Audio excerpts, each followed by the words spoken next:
So welcome to the Lifetime Practice Awards session.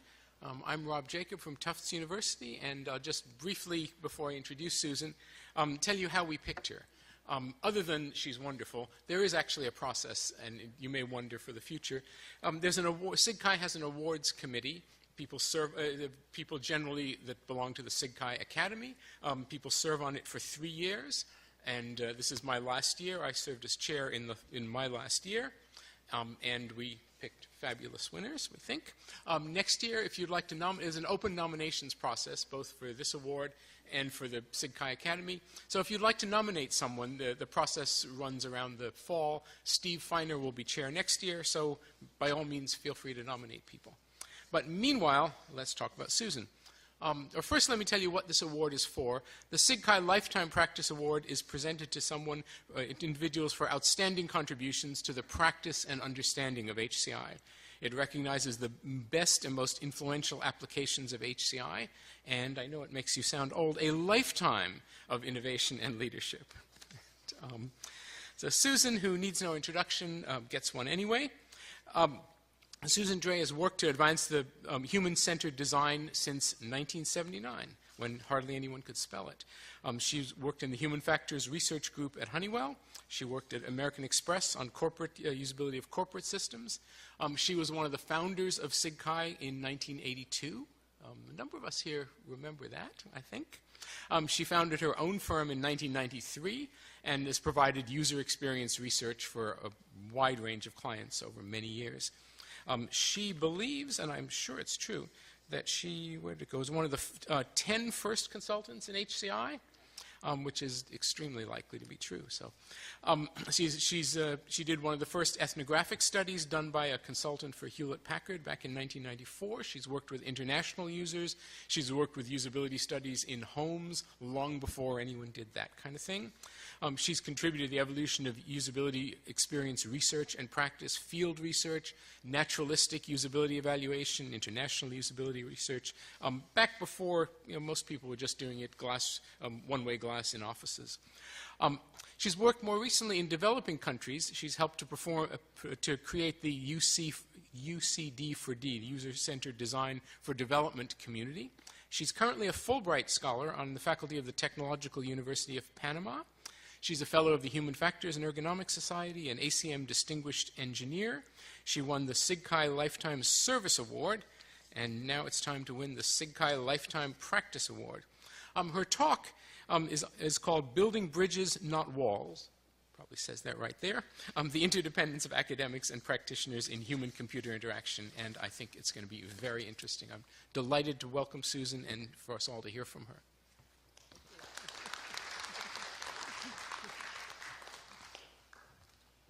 Wow, my lifetime. Well, it's a really great honor to be here with you and to have won this award. Reflecting back on my career in SIGCHI, and the CHI conference has been a really wonderful luxury. It's not something that I have spent a lot of time thinking about recently, but this lecture has been a really good opportunity to share with you something that's really near and dear to my heart.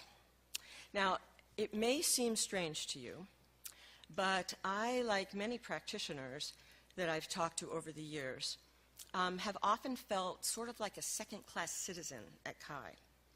CHI's really prestigious core, after all, are the papers, right? And I've never written one because as hard as it is to get into CHI, I think that as a practitioner, it would be almost impossible. There are some practitioners who've had great papers, but it just doesn't feel like it's terribly likely because it wouldn't be an academic paper. And this is in part because of the way that we assess papers, and it's also it's also because of other factors that I'll get into later on. At CHI, this leaves things like case studies, and oh, by the way, Kaisa back here in the orange, and I and 2 of our colleagues are co-chairs for case studies. Plug for next year. And we're looking forward to having some really wonderful case studies to include from all over the world. Case studies have changed a little bit this year. Hopefully it will be a little bit, it will look different when you see the call. But please read it and hopefully submit. Okay. So I think that, this is one of the reasons, I think that this is because of the problem that I'm going to talk about today. So I want to talk with you about what I feel is a big problem. And I actually believe it's a big enough problem that it threatens our field. It's that serious. It's something, therefore, that I think we all need to care about. It's a problem because we live in really different worlds, academics and practitioners. And so the question is, what can we do? What's the impact of this? What can we do to try to solve it? Now, I'm going to present generalities. And of course, generalities are often wrong for the individual, even if they're right overall. There are certainly academics, in fact, a number of you in this room, who do a wonderful job of working across this wall. Sorry. I think it's time for water. What do you think? And there are practitioners also who are working at bridging. And so that's fabulous. And gold stars, keep it up. There are also master's programs nowadays for practitioners at places like UC Irvine, Carnegie Mellon, Georgia Tech, the University of Washington Design and Engineering School, Bentley College, and to name a few. I mean, that's actually most of them, but it's not too bad. It's not super big, but it's pretty good. It's also not personal. Okay, I want to say that again. It's not personal. Most of us have wonderfully cordial relationships with each other here and are good friends. I have many wonderful, wonderful friends and colleagues, including the guy who introduced me, who are in academia. And I hope that my academic friends feel that way about me. So it's not personal. There certainly are people who are doing this, but I still believe it's a really serious problem. And I still believe that it's something we need to do something about. So this wall between the world of academia and the world of practice. Specifically, I think it is a major difference in our mindset, in our perspectives. It can occur even in companies, and actually I know of a number of companies where there's a wall between the research organization and the rest of the organization. So I know several companies where people in research aren't allowed to or don't talk to anybody in the business organization. Now, probably very few of you have lost sleep over this. It's one of those silent killers, like whatever disease it is that's a silent killer. I know it's something that the SIGCHI leadership has certainly struggled with this over the years, and they've really done a good job at thinking about how to evaluate and value practitioners. From a historical perspective, unfortunately, back in 1991, a number of practitioners split off to form what at that time was called the Usability Professionals Association, which is now called the User Experience Professionals Association. I was the director of publications for UXPA for 6 years, and believe me, I tried really hard to get them to recognize CHI and to recognize the value of the kind of research and the kind of mindset that those of you in this room bring. It wasn't real easy, unfortunately. So I believe this wall really damages both practice and research. And specifically, if we think about 3 groups, we have students, and increasingly now with academia having a harder time finding jobs in academia, a lot of students are going into industry. And unfortunately, it's very hard for academic programs to fully prepare them for their new roles in industry. Academics, of course, are concerned about this. They're worried about preparing their students. But it's also, as funding becomes leaner and harder to get in lean times, it's harder to stay relevant when you aren't connected. It's really hard to do this with a shoulder, but anyway. And it's also true that there are things that are valuable in industries, things like data sets that could really help with to make research even more interesting and more relevant. But it's hard to do that, and so without that linkage, you can lose the opportunity to make your research more relevant. Now, I'm a practitioner, so I'm going to say a number of things about practitioners that I think are issues. I don't want to imply that they're issues that practitioners are more messed up in some way. They're not. These are things I know about more because of my having worked as a consultant for a long time. In fact, many of these things that I'm going to talk about are things that people have brought us in to try to help them in their own organizations combat. But unfortunately, with practitioners, if we lose our scientific foundation, we really risk becoming just technicians, people who, anybody can do it.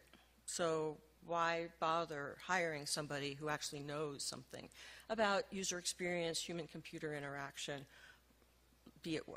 name it what you will.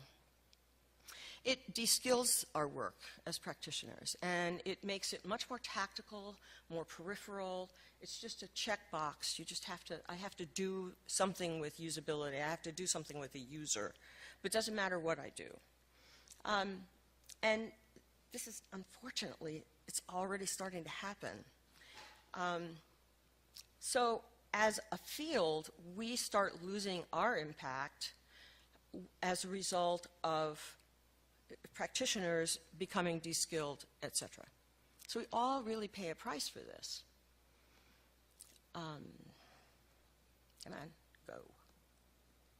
Okay, so the thing is that in order to address and solve this problem, we first have to understand what the real differences are, because the mindsets that we have are different for reasons. And after all, it's not because we don't want to do this. It's really hard. And it's also not personal, as I said before. However, there are some who take it that way. I've heard epithets from people in the practitioner community call academics some kind of nasty things like boffins in the ivory tower who are navel gazers and don't know about the real world. Well, that's pretty harsh. And I've also heard practitioners called fuzzy-headed opportunists using questionable methods. I've even heard of practitioners being called whores by academics. Now, we're never going to solve the problem as long as we hold these kinds of beliefs. These harsh words aside, we have to admit there's some truth in them, but we still have to find ways that we can really come to understand the relativity of our own thinking. And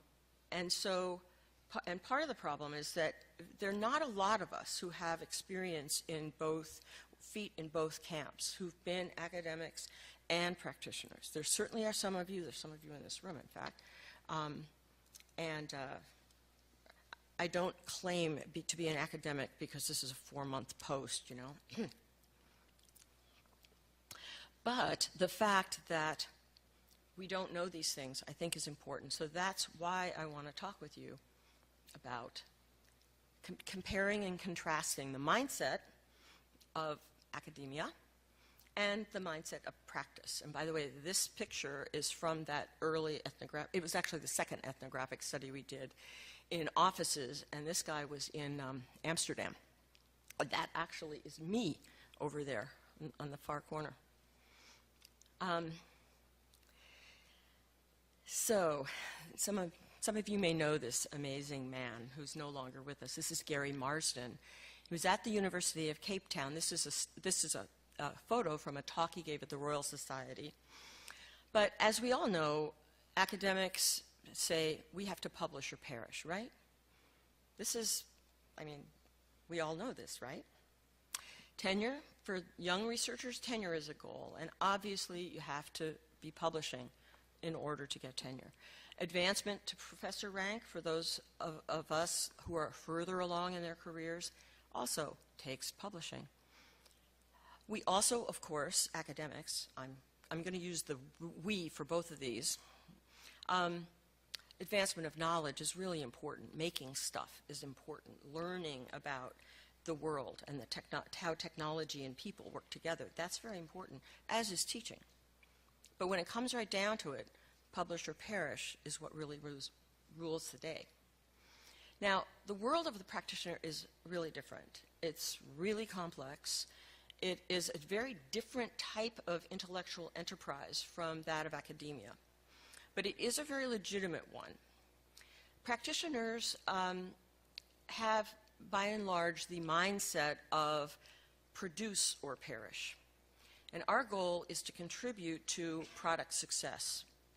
A secondary goal for many of us is integrating HCI or usability or user experience or whatever into the software development process or the development process and get buy-in and real understanding. I mean, many times, I think a lot of people at least in the US, many people know that they need to have some of this UX stuff, but they don't really know what it is. And so there are a lot of people who are trying to get that better known. It's funny, if you look at the job postings on something like LinkedIn for user experience people, you'll see that they're asking for all kinds of coding tools and this and that and the other thing, and the last thing on the list is, knowledge of human-computer interaction or usability or whatever.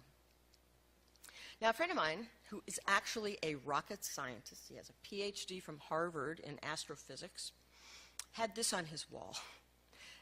It's a lot like rocket science, but a lot harder. It's not rocket science, but a lot harder. He's currently doing user experience work, and I think this says a lot about what being a practitioner can be like.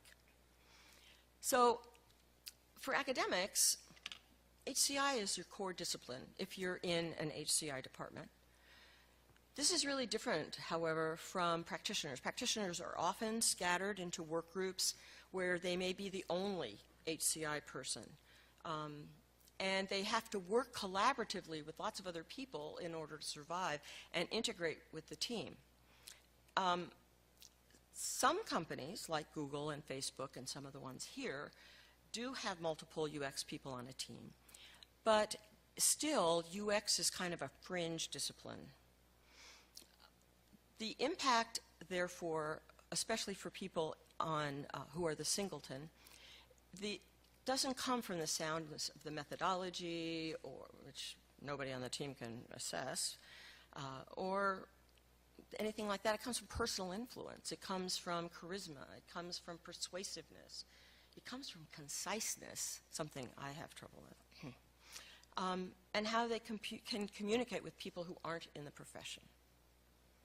Now, if we talk about careers, in academia, there is an expectation on the part of many people that there's a track.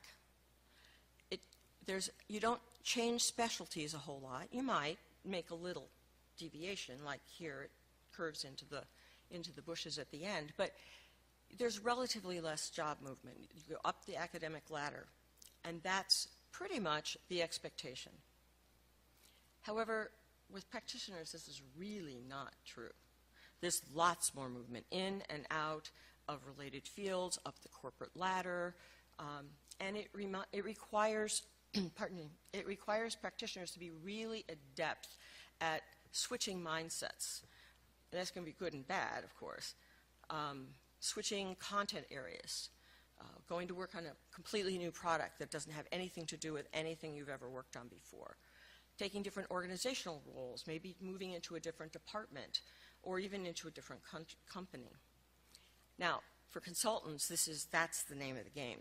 Everything you work on as a consultant is a one-off. It's a new thing. At least that's been my experience. So now let's talk about time. Before I do this, I want to make it clear that everybody is working really hard. Okay? This isn't about who works harder. Everybody feels they work harder than anybody else, which is probably true. But there are differences in the way that time is actually measured. What are they? Academic time tends to be measured in terms of things like the academic year, scheduling around teaching or research milestones or grant cycles or paper due dates or case study due dates. And in general, these are somewhat longer timelines than the average practitioner is going to be experiencing. Now, that said, it's absolutely possible that if you are in competition, for instance, we've got to get our results out before CMU gets theirs out because we're working on something similar, or if you have an industry partnership, that can speed up the time quickly. But in general, and remember this is generalities, in general, it's a different way of measuring time. Practitioner time tends to be much shorter. It's measured in hours and days, weeks, quarters sometimes, years almost never. And it's scheduled around internal meetings and deliverables, product life cycles, things like that, that tend to be much more granular and require people to be moving a lot. I'll talk about the impact of all of these things after we've gone through sort of what the different, what some of these differences are. So, for success,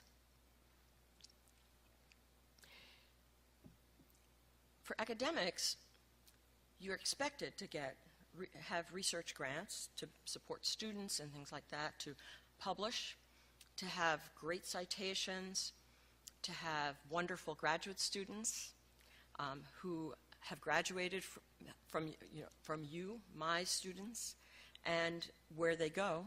That's all important. And ultimately, the impact, the H-index, the quality of publications, the influence you have in your own area, or becoming the expert on what you do, these are all things that are markers of merit for academics. Well, for practitioners, it's a little different. In general, we're looking at things like your internal reputation, whether you get raises for yourself. There is team and time pressure to be flexible and creative in coming up with new ways of getting data in ever shorter periods of time. And there's very little reward, if any, and almost no time, unless you count 3 a.m. in the morning, for publishing. You can already see that's a big difference. We don't get the benefit of the practitioner experience because they aren't here with us. When an academic is looking at going to CHI, there may be an issue of do we have enough money and things like that, but it isn't like this is a strange thing to do, which it is for a lot of practitioners. And many, many companies no longer even support conference attendance. And you have to make a much different case. So academics will say yes, and practitioners will say no. That really changes the dynamics in the conference. So if we look at funding, there are a variety of sources, obviously, of funding for academia, for academics. Some of it is university funding. A lot of it, maybe even most of it, comes in external to the organization. You have research grants. It's coming from places like the Chinese NSFC, which is the Chinese equivalent, as I understand it. Somebody who knows this better can tell me if I'm wrong. The equivalent of the National Science Foundation in the U.S. Also, increasingly, increasingly foundations like the MacArthur Foundation and the Bill and Melinda Gates Foundation are issuing grants that are being used, partnering with academics on things. The thing is that usually research grants are reviewed mostly, at least, by your peers, people who understand your discipline, people who can see what the value of what you're talking about is. And the funders are expecting that advancement of knowledge, understanding of the value of the research, and putting that forward. It's really important that you can show the value, but the value in terms that people who are peers will understand. And the ability to be very complete in your description, really thorough, and have really good references. That's really convincing. Sometimes it's, even the length within reason. This is different for practitioners. We're funded through corporate budgets, which are usually departmental unit, business unit allocations. They're reviewed, our requests are reviewed by people outside our discipline. And we are constantly having to sell usability or user-centered design, even in organizations that are bought in. People kind of go, well, why do you have to resell it? Well, people move into new jobs, etc. So the people who are evaluating requests are expecting a return on investment or contribution to commercial success. And unlike the academic value for completeness, brevity is what's convincing. You've heard of the elevator pitch. Maybe a lot of you have them. That's what you have to get down to. So it's really fast. And this pressure has many impacts that are related to the time impacts that we'll talk about in a minute. If you think about academic values, academics are, I love you guys who are academics. You are able to tease things apart, to look at the dynamics and see the detail. You may be able to, you may have look at things for statistical significance, or you may be using qualitative methods, but either way, you're doing rigorous analysis. You're really looking at that data and combing it and making clear what the case is. The goal, of course, is, as I said before, deepening knowledge, creating new stuff, whether that's interaction styles or whatever. And so that ability to really narrow in, look in closely, really important. And again, by and large, you're looking at peers' judgments of you. You're insiders. And in fact, your academic title has a lot of value. You're thinkers, you're understanders and explainers and explorers. I think that the very title on a grant of the principal investigator sort of says it all. It's wonderful. It's just great. Things are kind of different in practitioner land, however. Practitioners have to make design decisions based on a very complex interaction of factors. Many times they just do not have the data that they need to really make the decision that would be absolutely right. But there's no time, the data doesn't exist, there's no way to get it, it would cost too much, it's impossible to find out, whatever. The emphasis then is on practical significance, not statistical for the most part. Because there's this pressure, remember the pressure on results and teamwork and buy-in, and rigorous measurement is almost always something that kind of goes by the wayside, except for there are certainly companies like Fidelity, for example, a bank that does, under Tom Tullis, does wonderful, very large A/B testing and a lot of other things like that that really are focusing on, they're really big data stuff. And big data is something that is definitely moving into the practice world. It's just not quite there yet, but It's on its way. These stats, however, oftentimes are themselves gathered in a somewhat routinized way and are gathered kind of quantitatively. So they touch on the kinds of things that we do, and maybe we can be instrumental in helping to identify, for instance, questions that should be on a survey or bad questions. Of course, there are so many bad questions. It's so easy to write bad questions, isn't it? It's really hard to write good questions for a questionnaire. For those of you, like me, who were around in the day, this is actually the audience in Chi 83 in Boston. I haven't found you in it, Rob, but I'm sure you're there. So when you think about communication, the main audiences for academics are other academics, administrators, other HCI people. Remember, at the beginning I said generalities. Of course, there are other people you're talking to, people with in the granting cycle, etc. But still, there's that insiderness again, that the fact that you're able to communicate in technical language. Each discipline has their own genre, and many researchers have a theme, what they are or want to be known for. And the way of convincing people is to use the Socratic method, right? Discussion, argument, discussion, argument. That's really great. Unfortunately, for us practitioners, we're communicating with an awful lot of different people from all kinds of disciplines and different companies too. We're working with business people, with team members, engineers, and usually we have to use the other language. We have to find a way to communicate.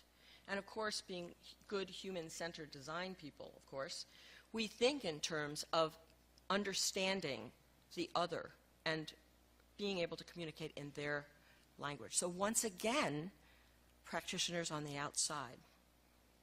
And to convince, we usually have to use numbers, return on investment, things like that, or other signs of impact, but not an H index for sure. Some of you may recognize that this is the part of the cast from the, actually it's one of my absolute favorite cartoons called Futurama, and they're wonderful. Now, what are the impacts? What are the impacts of this wall on academics? Well, I think it's, I mentioned earlier, there's this lack of exposure to corporate data, which can restrict research. And there's also, I think, on the part of some people, and I don't think this is true for those of you in the room, but I think it is true for maybe some of the people who aren't here, is that there's kind of a lack of understanding as to what the potential benefits might be of partnering with a practitioner. There are lots of exciting things happening in industry these days, lots and lots of them. I used to say that almost everything that was really, really cutting edge was happening in industry. Despite all the interesting things that were happening here, the things I was seeing in industry were even further, even more cutting edge, even more exciting. And of course, even more confidential. We talked about the potential impact on students, and it can be harder to get internship possibilities and opportunities for students if you don't have that kind of link with academia. With practitioners. Now, I have a long list for practitioners, and as I said at the beginning, it's not because practitioners are more messed up, although maybe so, but because this is what I know, right, as a consultant. And these are the things that I have heard about when I've gone into companies and worked closely with people who are trying to make changes in some of these things within their own companies.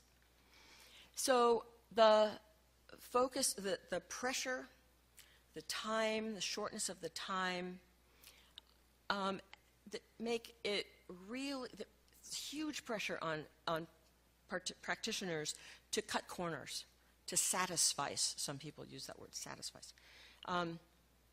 And you know what? This would be a really good place to have some help from our academic friends, because sometimes I think corners can be cut and other times they can't. But as a practitioner, you don't necessarily have the knowledge or the insight to know which is which. So for instance, I know of a company that has been using what they call lean UX. And there they evaluate products with maybe fewer and fewer people each time, maybe 3 users from 3 different roles, as an example. And the question I always have is, like, when is it lean enough? I mean, does it get to a point where instead of doing 3 users and 3 roles, we do 1 user who used to do 2 roles, and then maybe we just kind of, it's like homeopathic UX, you know, you drop a drop in and it's enough for the whole thing. It's kind of a problem, don't you think? So there's this pressure to compromise, to cut the number, to use different ways of recruiting instead of carefully figuring out, you know, what you need in the kind of folks that you're talking with, instead doing what we call a friends and family recruit, you know, which is obvious what that is, right? And that's fine sometimes. Sometimes that's exactly right. But it's not always. In fact, it often isn't. But it gets done a lot. Another thing that I have seen this so often, and that is that there just isn't time, and sometimes there isn't knowledge, to analyze what you're finding and to really understand it. And so you sort of abdicate your role for this, the responsibility to analyze, to do analysis. And, you know, you tell the executive vice president sometimes what they want to hear, and you have all the caveats. Oh, you know, this is just based on 3 people, and there'll be more data, and we'll be doing the analysis and all this kind of stuff. Well, all of that gets forgotten. What is remembered is what you tell them after that. And it's really hard when what happened with the first 3 turns out to not be the case with the next 40, because they've already encoded what it's going to be, what it is based on that those early findings. Another thing I've seen, unfortunately all too often, is using field work as an opportunity to go anecdote collecting. It's kind of like butterflies in your net, you know. So you don't go visit a lot of people, you visit one person and you record all the little gems that you can. And that's it. No analysis, no nothing. You take it home and you make it into a nice little persona with 5 cute pictures, and that's it. That's not the way to do it, right? You're supposed to say, right. Okay, good. That's not the last audience participation. I'm just warming you up.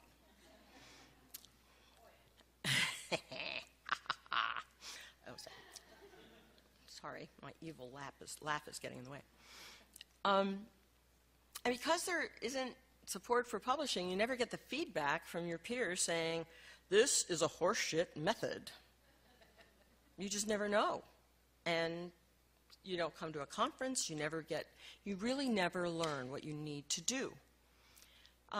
This is, you know, another thing that's maybe heretical, but remote usability. Now, remote usability can be great if you know the context, the types of people, etc., and you have a task that lends itself to that.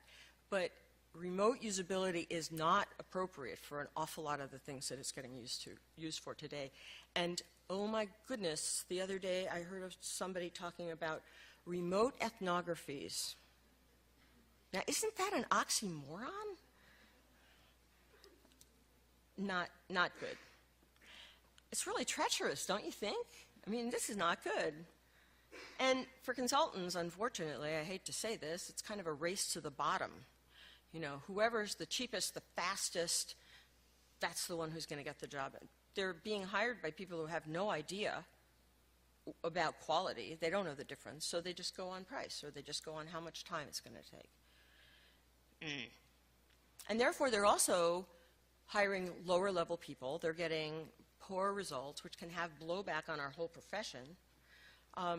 And it's a problem. I think this kind of stuff puts our profession at risk. Yes, we need to adapt to change, of course, but we should not be doing so at the expense of core scientific principles of our profession. And sometimes we need to know what we can do to push back when we're asked to do things that don't make sense, so that we don't end up in a situation where people don't think we need any kind of special training, so it de-skills us, and therefore our whole pipeline of jobs goes away, collapses. I think it's kind of important. Can you tell? So the result, we have a wall. And yes, there's some arrow slits where we can shoot at each other sometimes, or we can call through. But because of these very different types of intellectual activity and work styles and organizational political dynamics and values that are very deep and fundamental, there's this wall that we really have to, I believe, deal with. Now, we are an applied field. We need each other. We're like medicine and biology, right? Academics, biology, and medicine practitioners. If a doctor doesn't have a knowledge of biology, it would be fair to call him or her a quack. And likewise, if a biologist never does anything that has any relevance at all to anything a doctor might want to know, yes, there's room for that. But if most of them never did anything like that, it would be sort of an irrelevant discipline. And we don't want to do that. HCI is way too important to let that happen. Now, there weren't always walls. For those of you, this is Chi 94. Yay! Okay, we have a chair here. We have Don Patterson, who was at Lawrence Livermore Labs at the time, Raoul Smith at Northeastern, me, and Ben Schneiderman at the University of Maryland. And, you know, Chi was young and small, and more importantly, it was undifferentiated. This may be true in your country. There are certainly countries right now around the world and whole continents where this is the case. But the dynamics are the same, whether you're cordial or not. And oh, by the way, it wasn't just because of the drinks. This is a Chi 2002 workshop, and a number of these faces are familiar faces, including the woman in the front row giving you the... Exactly. Okay. So, what can we do now? I think there are two things. There's a bunch of attitudes that we need to think about, and there's some behavior. And yes, attitudes can follow behavior, but let's look at it first as our attitudes. And the three attitudes I think that are most important for us to develop are awareness of our own mindset and our own perspective, our own blinders to the extent we can do that, and that is the Berlin Wall prior to its fall on November 9th, 1989. Sometimes we discover these by accident. This has happened to me a number of times where we do something or say something and it doesn't have the impact that we meant it to have. It has a very different impact, and we go, oh, I didn't mean to. You know, we all have those, and that's a really good place for awareness to start, is at those times. You know, paying attention to those teachable moments, so to speak, and using them to sort of deepen our own understanding of ourselves. Now, we also need to be willing, this is the Berlin Wall again, we need to be willing to work across the wall, so to speak, to chip at it and tear it down. It takes a lot of courage, and it takes a lot of confidence, too. Confidence that you do have something to offer each other, and courage to do what may not feel comfortable, at least at first. Lastly, we need to develop respect and trust.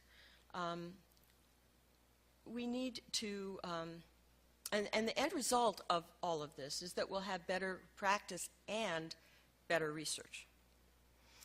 Okay, so, you with me so far here? Okay, so how do we actually do this? I mean, yes, respect. I respect you. How do I actually make a linkage? Well, you can think of an early bridge as being stepping stones across the water. And forming relationships, understanding the other person's perspective as well as our own, learning about the world collaboratively, a first step at this. You can, for instance, read business publications or books as an academic, or attend business seminars, or people in practice can link with business schools. Academics, you might want to join UXPA. It's cheap, and it's got a great magazine and a good journal. And so there are certainly ways that we can learn about each other's worlds, even if we aren't actually partnering with anybody yet. We can prepare ourselves. And then we can actively partner, right, on projects, on teaching, whatever. For academics, the real-world emphasis can balance the academic tendency towards specialization and its risks of fragmentation. Fragmentation just makes it harder to integrate the knowledge and identify potential application of that knowledge. So by working together on projects or on teaching, we can help to inform both sides of the equation. And respect, here it is again. But here I mean it in terms of committing to work through misunderstanding. So not giving up just because things get difficult, or because you get called out for thinking X or Y and it insults the other person, whatever. You have to stick with it. It takes time. Now the next two slides are classic bad slides, right? Yes, they are. However, I have a stack of them down here if anybody wants a paper copy, or I've also put them on my website.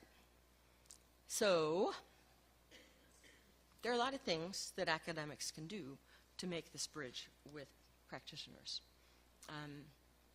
I really kind of like the idea of a bunch of academics from CHI submitting to UXPA's magazine UX, or to the Journal of Usability Studies. I think that both of those could really, really, really use your input and use your perspectives. Practitioners can do a lot of stuff too, obviously. I think for me, the one seeking help with messy problems, that's been wonderful. It's really been valuable. I've done this a number of times, and I want to thank you. Some of you are out here, and you know who you are. They're also on my website. And actually, you can just do dre.com, because at the moment, that's the thing on the top. For those of you who know me, this will not be a surprising slide. I think we need to celebrate together, have fun. It's not, we learn better when we're having fun, right? And celebrations can be big like this, or they can be, whoops, what happened? Or they can be small. This is Sarah Bly and me. We were the Humane Interface in 1985 and 86, where we gave individual gag gifts to everybody who was on the conference committee. I mean, obviously that's not really practical now, but it was a lot of fun back then. And then it doesn't happen overnight. So you just have to keep doing it. Repeat and repeat and repeat. There are lots of pressures driving us apart. And we have to commit for the long term. We have to commit to keep going even when things get rocky. Because I say when, not if, because they will get rocky. They will. Okay, so this is the tell them what you told them slide. we've talked about these things today. You know, what the problem is, the fact that we should care about it, some ideas as to why the problem is there because we live in different worlds. And I really hope that we can find better ways to work together to bring down these walls of our between our respective worlds. It will make work more relevant, more enjoyable, more impactful. And I know this because I've seen it happen in very strong academic industry partnerships, and a number of you in this room are involved in just those kinds of partnerships. So another thing that you guys could do is talk about these. Talk about them with your academic colleagues who may not yet be involved in these kinds of things, and even consider mentoring them, because you know you're further down the road. We have to become what I think are engaged scholars and thoughtful practitioners. I really love this phrase. I think it really encapsulates what I think is most important. Because if we become engaged scholars, by definition, we're going to be working across that wall. We're going to get rid of that wall. And we're going to have better research, more interesting research, more opportunities for our students. And I've already told you why I think practitioners desperately need to have academic help too. So, just to sum up, this has been my motto since the beginning of time, I think. If the user can't use it, it doesn't work. It's also true that if the academic can't use it or the practitioner can't use it, then we're still not there yet. And I want to sum this up, but I need to ask some of my friends in green shirts and not green shirts, and I invite anybody in the room who would like to come up. This gives you a little bit of kind of an idea of what we're going to be doing, right? And for those of you who didn't know about this, you don't have to dance. I'm not going to dance. That would be frightening. But, you know, you can just come and bop a little bit. Okay? Come on. Come on. Come on. We need at least one more person. Thank you. Come on. Come on. Come on. Excellent. Okay. Now, this may turn out to be a complete disaster, and don't hold it against me. Don't hold it against them for sure, because they're innocent. They're just helping me out. Okay? You set? You ready? And you're bumping down here? Okay.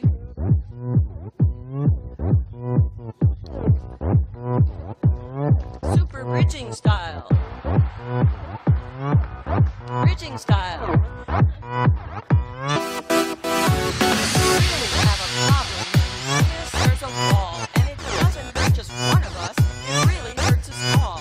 This problem is long-standing. It's not unique to us, but we really need to fix it. So there's a difference in our views, in our mindset, in our funding, and in time is measured too. It gets recorded, it gets counted, the whole course of our careers. Who we speak to in what language when we're talking to our students.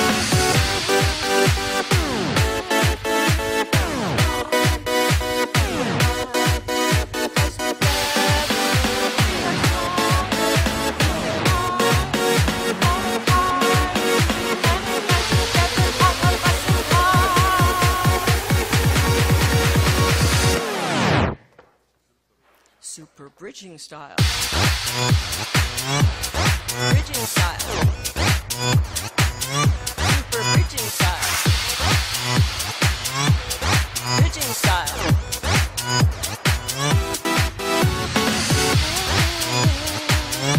Everybody.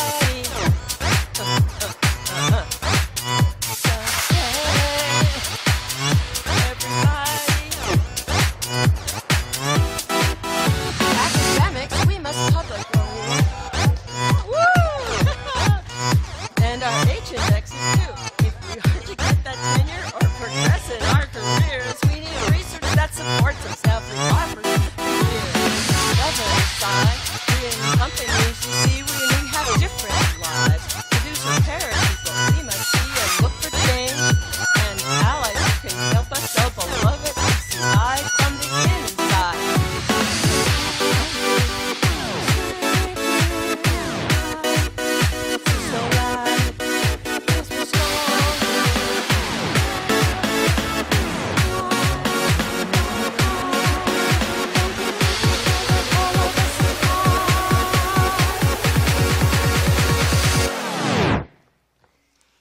Super bridging style.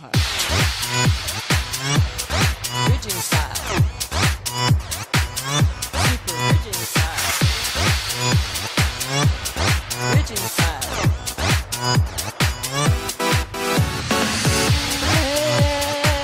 Hey, everybody. Let's stare down the wall. Hey, everybody. When we break down the wall and bridge a bridge for all, we can find the riches to be found together all. We can help each other strengthen how we think and do when we build bridges strong and destroy that wall.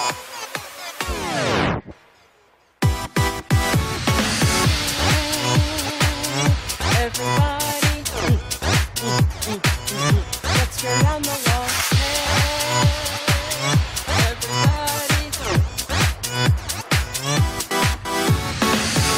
super bridging style.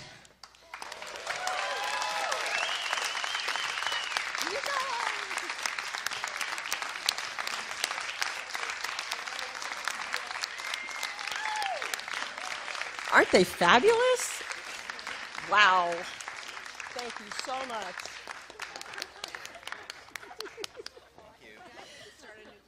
Yeah, you do need to start a new career, Margaret. Dancing. Aren't they wonderful? Oh, this is great. I can't wait to see the video. I was too busy stumbling over the words. Yeah, there was no rehearsal. No, there was no rehearsal. I just said, come up here at this time and do it. But I think they did very well. So, thank you very much. Wait a second. What happened to the last slide?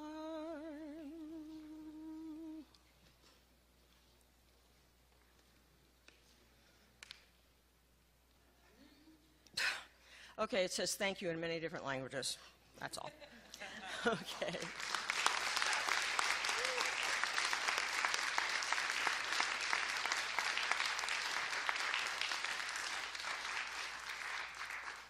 So we have some time for questions or comments or arguments or more dancing.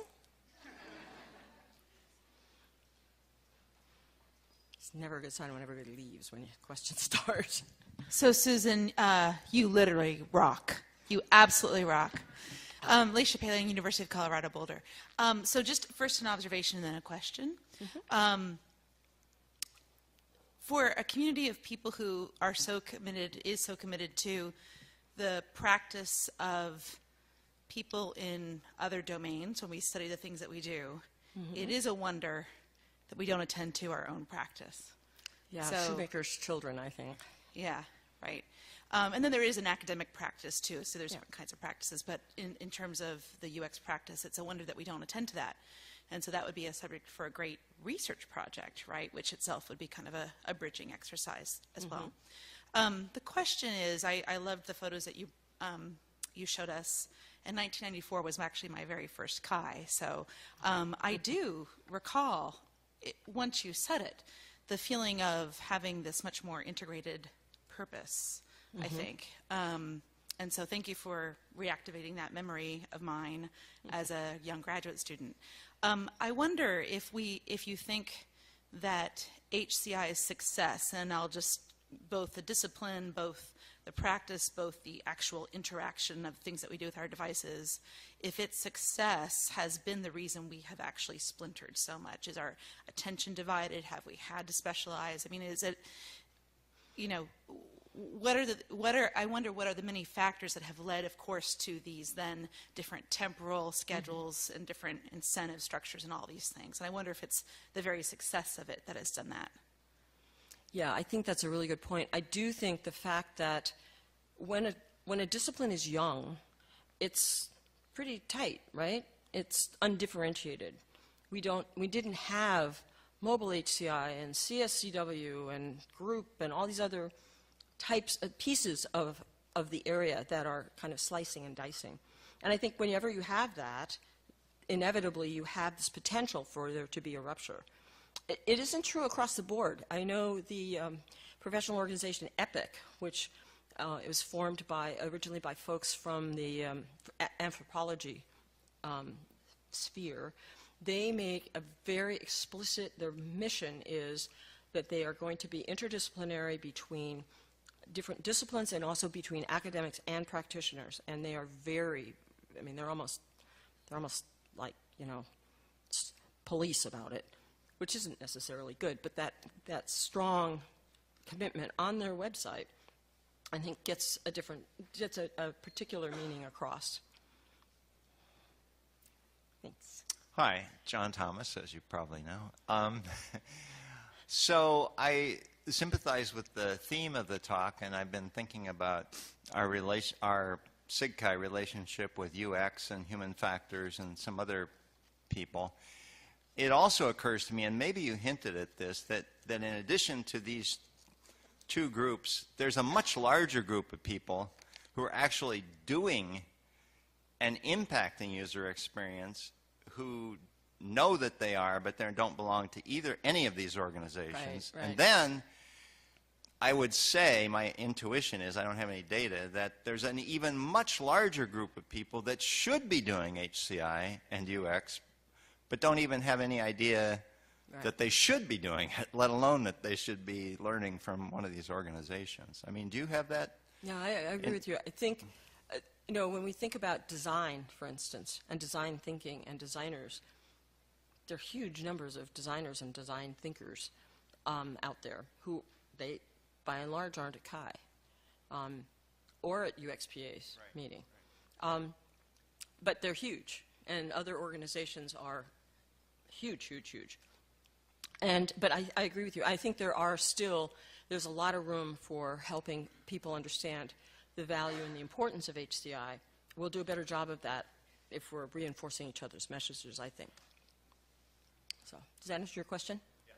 Okay. Hi, Susan. Margaret Burnett, Oregon State. I really liked the point that you made in your talk, and so I was thinking about how we could sort of inspire some of the younger people in the audience who are thinking, well, I want to do that, but what exactly does it look like? So I was wondering if you could just tell us one concrete example, maybe that you've been part of, where you or somebody in industry that you know partnered up with academia in a way that helped everyone. That's a great example. I mean, a great question. I'm trying to think of a really good example.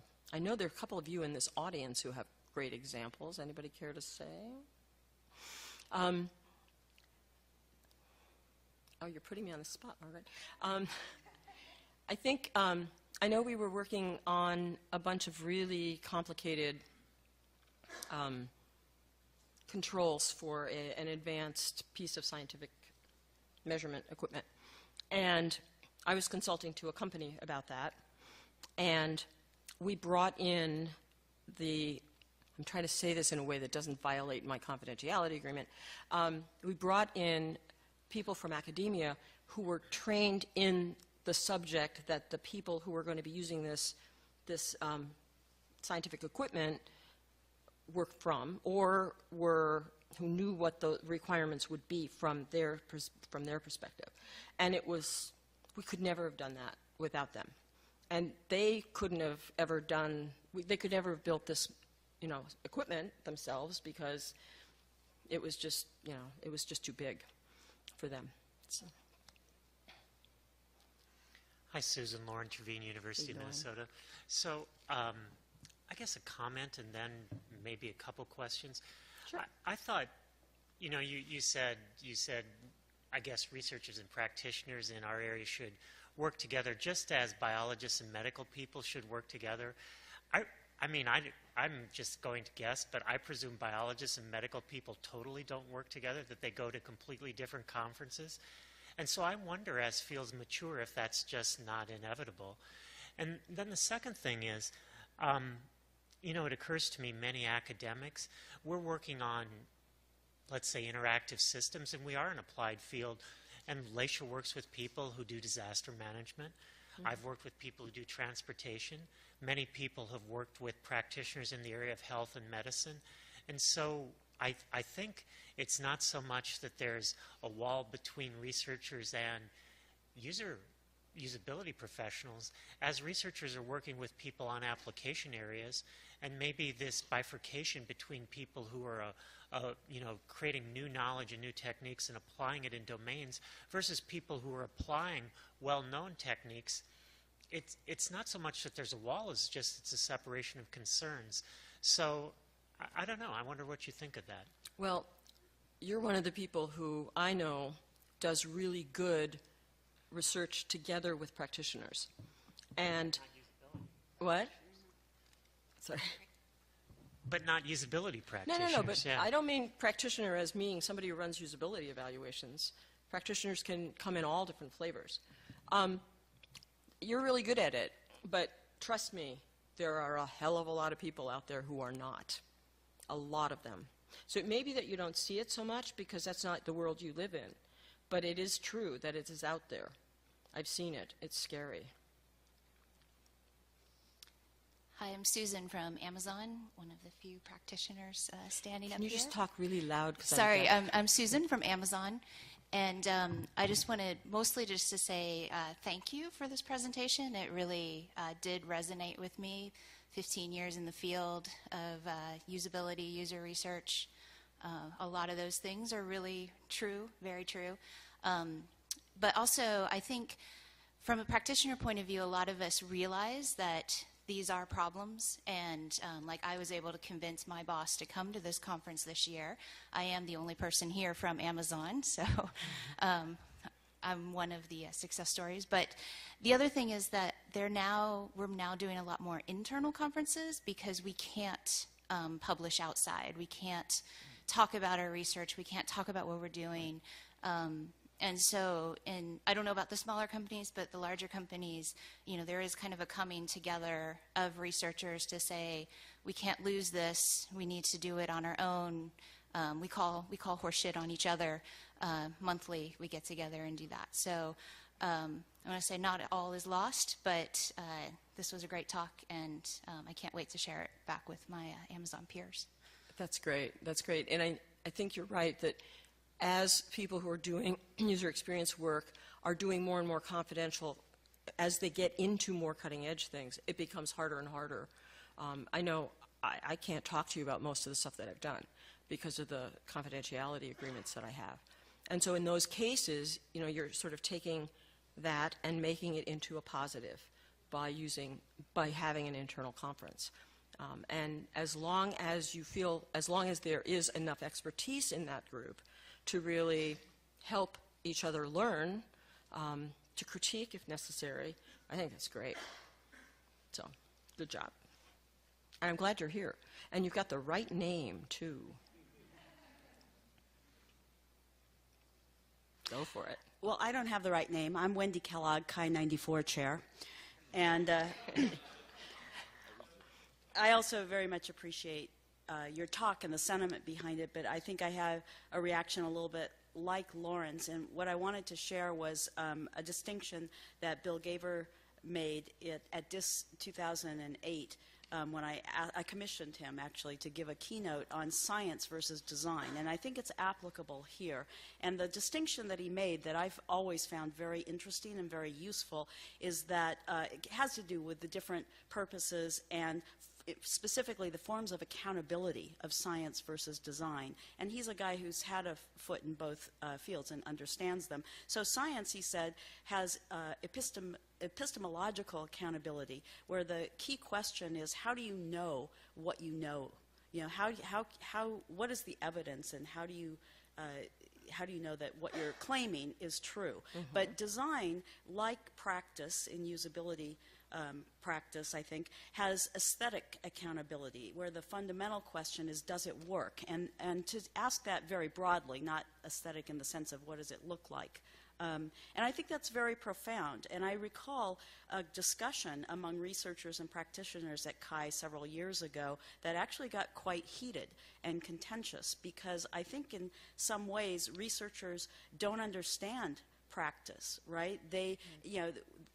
What the attempts that researchers have made to be relevant to practice are implications for design, which is a very shallow approach to trying to take fundamental knowledge or understanding of something and apply it to practice. So I think it's very key to what you're trying to do to discover where the common ground is, because there has to be education on both sides. The researchers from the get-go are not going to know a lot about practical situations. In fact, at IBM Research, where I spent almost 30 years, I was sent in my first year off to consult for part of the company where somebody was doing usability engineering. And their problem that they were given was to make a database search facility for IBM products better, because it was really bad. You could search for a NOT modem and get back all the modems that IBM had for sale. And so I said, well, let me take a look at the data that's in your database. And basically, it was completely uneven. There was not even the same minimal set of characteristics. I said, well, here's your problem. You can't really make a good search when your data are so uneven and screwed up. And he said, well, I can't do anything about that. That's off the table. Right? And so that's the kind of difference. A researcher wants to imagine how things should be and imagine possible solutions. And I said, yes, I will scurry now back to my ivory tower, because I feel for you, but I have no idea what to do. Right. Okay, so it's the common ground, and I don't know how we get there, but... Yeah, that's a really good observation. Very good. Hi, Gary Olson, UCI. I just want to, the last two lists you presented us, kind of tips for researchers and practitioners, I thought those were really interesting lists. I just want to kind of add a couple things, mainly from the academic side. One is, Judy and I have done all of our sabbaticals in industry, and that's been very, very enriching for us as academics, because we understand better, I think, what some of the issues are. The other thing is that, and I would encourage other academics to think of that as a real legitimate option. The other thing is, we've had a fair amount of corporate funding over the years, but for us, it's not any fun to have corporate funding if we can't work with the company. And so almost all the corporate funding we've had, it's been in partnerships with the companies about problems that are of interest to them. And again, I think it's very easy for academics to take the money and run. And I think I would just encourage my academic colleagues to, if you get corporate funding, to work with the companies on things that are of interest to them. Yeah, there's lots of richness in that. Thank you. John.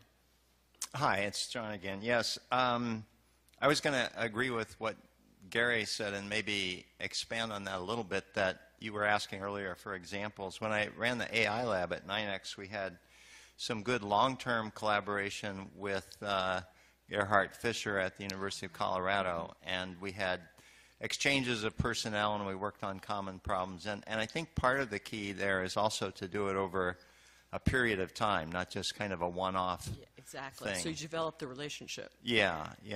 The other thing I was going to mention, put a plug in anyway, for one way of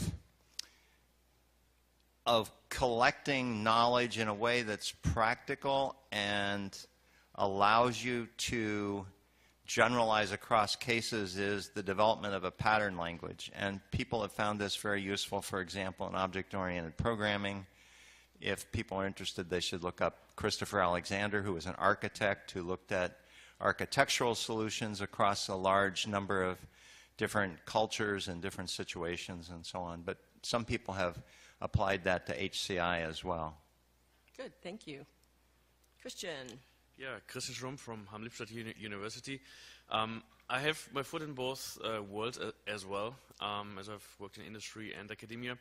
And from my perspective, the most important point that you made was the creating of the awareness of one's own awareness of one's own assumptions, what you learn whenever you do ethnographic research. Yes, definitely. And it's even independent from what we discuss here. If it's HCI practitioners or HCI academics, it's even, well, it applies to mankind. It applies to all. So I think we should start at the education even before the university, K-12, whatever, to bring this awareness to the people. Because it doesn't matter if you talk to mathematicians or computer scientists or managers, whatever. This is, from my perspective, from my experience, the very key. The sooner you get aware of your own assumptions, the sooner you are able to understand whatever mental model or mindset or framework, whatever, someone else is working on, or talking about. So that's, from my perspective, the most important thing. Thank and you the very second, much. Sorry, go ahead. Sorry. And the second issue I found as well, it's a lot of times it's not about science versus practitioners. It's about a power struggle. It's about what? A power struggle. Yeah. It's about power. Who has the power? Who has the power to make the decision? So you find this in the industry, you find this in the academic world, which brings me back to the first point. So if you're aware of your own assumptions, if you're aware of your own ego, this is, from my perspective, the most important step to understand and develop empathy and so on and so forth. That's great. And you mentioned the idea of intellectual maturity, to be aware of that by being mature enough to know about it. So, well, listen, it's time for us to stop. I'm happy to talk to anybody who wants to talk more. There are sheets down here with the bulleted list if you're interested in paper. And if not, feel free to go to the website. I'd love to hear what you have to say about this. Thank you so much, and especially thanks to our dancers.